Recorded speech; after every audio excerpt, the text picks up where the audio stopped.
देखिए, वैसे तो व्यापारिक संपत्तियां यानी कि बिजनेस असेट्स, आज जो हम लोग आज का टॉपिक है व्यापारिक संपत्तियां, बिजनेस असेट्स, बड़ा कॉमन सा नेम है असेट्स यानी कि संपत्तियां।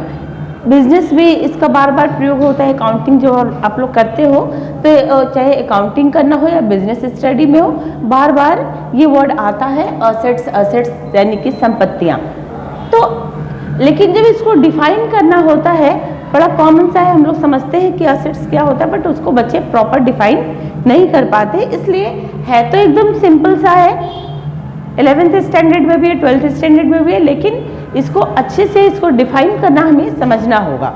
देखिए, व्यापारिक संपत्तियां यानी कि बिजनेस असेट्स होते क्या है, एक बिजनेसमैन या कहें कि एक जो ऑनर होता है वो अपने बिजनेस के लिए, उसको परमानेंट चलाने के लिए या बिजनेस के लिए जो कुछ भी वो परचेज करता है, अपने बिजनेस को चलाने के लिए जो कुछ भी वो परचेज करता है, सब कुछ असेट्स कहलाते हैं। क्लियर?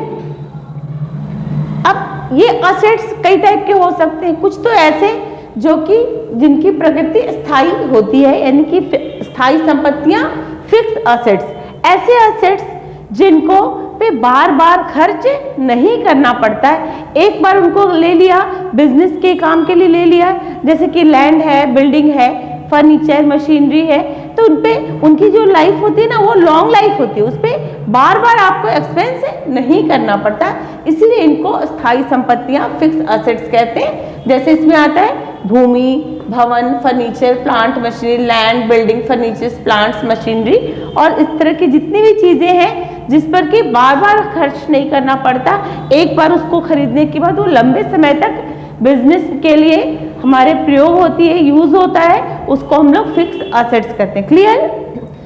तो व्यापारिक संपत्तियों में एक तो स्थायी संपत्तियां हो गई फर्स्ट, सेकंड है अस्थायी संपत्ति, जिसको कि हम लोग करंट और फ्लोटिंग असेट्स कहते हैं। जब अकाउंटेंसी में आप लोग पार्टनरशिप पे पढ़ते हो ना, fix assets account, partners fix capital account और पार्टनर्स फ्लोटिंग कैपिटल अकाउंट, यानी कि पार्टनर्स का जो चालू दायित्व और स्थायी दायित्व के बारे में आप लोग पढ़ते हैं। तो उसको समझना पड़ेगा हमें पहले कि यहाँ पे अस्थायी संपत्ति, जिसको कि चालू संपत्तियां या करंट और फ्लोटिंग असेट्स भी कहते हैं, ये क्या होते हैं। एक तो फिक्स असेट्स हो गया जो कि परमानेंट होता है, लॉन्ग लाइफ होता है, एक बार उसमें इन्वेस्टमेंट करने के बाद बार बार उसको एवरी ईयर उस पर खर्च नहीं करने पड़ते। लेकिन ये जो अस्थायी फ्लोटिंग या करंट आप कहते हो, ये जो असेट्स होते हैं, इनकी मैक्सिमम लाइफ 1 ईयर तक की होती है। ये बिजनेस को रन करने के लिए या कहें कि व्यवसाय को चलाने के लिए, रेवेन्यू के लिए, इनकम गेन करने के लिए जो हमारी संपत्तियां होती हैं वो अस्थायी संपत्तियां होती है। जैसे cash in hand, cash at bank, जो आपके बिजनेस में जो कैश अमाउंट है वो भी आपकी असेट्स है, लेकिन उसे परचेज सेल ये सब का काम होता है, इसलिए उसको हम लोग, और ये जो कैश है, cash at bank, cash in hand, ये चेंज होता रहता है, इसलिए इनको हम लोग अस्थायी संपत्ति, फ्लोटिंग कहते हैं। जैसे आपके देनदार, डेबिटर्स, स्टॉक, ये सारी चीजें क्या है, ये हमेशा चेंज होते रहते हैं। Debtors, stock, cash in hand, cash at bank, ये चेंज होता रहता है, इसलिए इनको अस्थायी संपत्ति यानी कि करंट और फ्लोटिंग असेट्स में रखा है। क्लियर हो गया? 2 पॉइंट्स आपके क्लियर हो गए। थर्ड पॉइंट है, यानी कि कहें कि असेट्स का थर्ड पॉइंट है, हिंदी में बोलेंगे तो दृष्टव्य संपत्ति यानी कि टेंजिबल असेट्स, ऐसे असेट्स जिनको कि आप, जिनका फिजिकल स्टेटस हो, जिनका भौतिक अस्तित्व हो, जिनको आप टच करके देख सकते हो, ऐसे असेट्स को हम लोग टेंजिबल असेट्स यानी कि दृश्य संपत्ति कहते हैं। जैसे अगर एक कंपनी है तो वहाँ की जितनी प्लांट्स है, बिल्डिंग है, लैंड है, मशीनरी है, जिनको आप छू के टच करके देख सकते हो, तो वो क्या होते हैं, वो टेंजिबल। जैसे आपके स्कूल की बिल्डिंग है, टेंजिबल असेट्स है, वहाँ की लैंड है, वहाँ के फर्नीचर है, वहाँ का कंप्यूटर है, फैन है, ये सारे क्या है, ये टेंजिबल असेट्स हैं जिनको कि आप देख सकते हो। दृश्य संपत्ति। नेक्स्ट है अदृश्य संपत्ति, इनटेंजिबल असेट्स।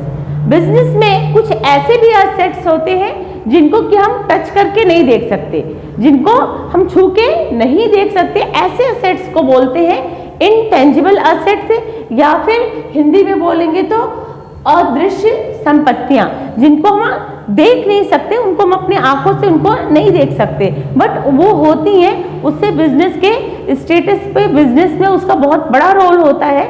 जैसे कि आपकी गुडविल हो गई, गुडविल है तो गुडविल का अपना एक रोल होता है, गुडविल बहुत इंपॉर्टेंट होती है, गुडविल की वजह से बिजनेस का सेल इफेक्ट करता है, बिजनेस का रेवेन्यू इफेक्ट करता है, बट गुडविल यानी कि ख्याति होती तो है, बट उसको हम छू के देख नहीं सकते। जैसे व्यापारिक चिन्ह, हर बिजनेस का एक अपना लोगो सिंबल होता है, बट उसको उसका एक फिजिकल अपीयरेंस नहीं होता, जैसे बिल्डिंग होती है उस तरह से वो नहीं होता है, इसलिए उसको हम लोग इनटेंजिबल असेट्स, अदृश्य संपत्ति कहते हैं। नेक्स्ट है क्षयशील संपत्तियां, वेस्टिंग असेट्स।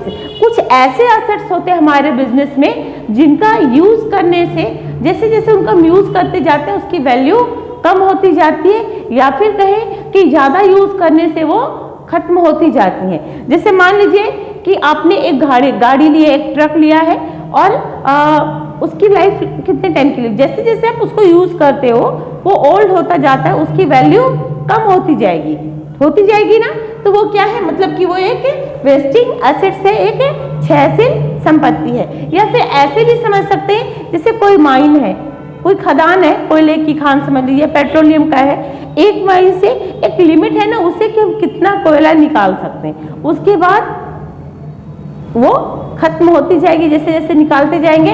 तो ऐसे असेट्स को क्षयशील संपत्ति, वेस्टिंग असेट्स कहते हैं। जैसे खान, माइन, कोयले की खान, कोल माइंस, इन सबको हम लोग क्षयशील संपत्तियों में रखते हैं।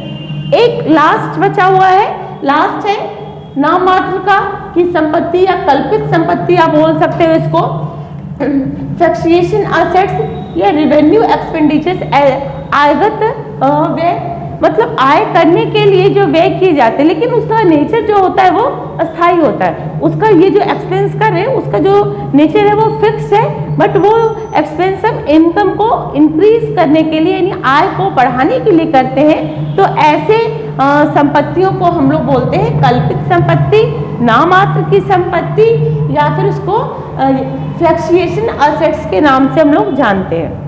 ये वो होते हैं जिसमें जो कि बिजनेस के जैसे स्टार्टिंग में जो एक्सपेंस किए जाते हैं, बिजनेस को स्टार्ट करने के लिए जो बिजनेसमैन स्टार्टिंग में बहुत तरह के एक्सपेंसेस करता है, उसका एडवर्टाइजमेंट करता है। एक बार एडवर्टाइजमेंट किया और बिजनेस का नाम अच्छा बन गया तो उसका एडवर्टाइजमेंट पे एक बार बड़ा अमाउंट एक्सपेंस होता है, बट उसका बेनिफिट लॉन्ग लाइफ में होता है, उसका फ्यूचर में भी बेनिफिट्स होता है। इसलिए इसको ये रेवेन्यू के लिए है, इनकम बढ़ाने के लिए है, लेकिन इसका जो नेचर है वो फिक्स्ड है।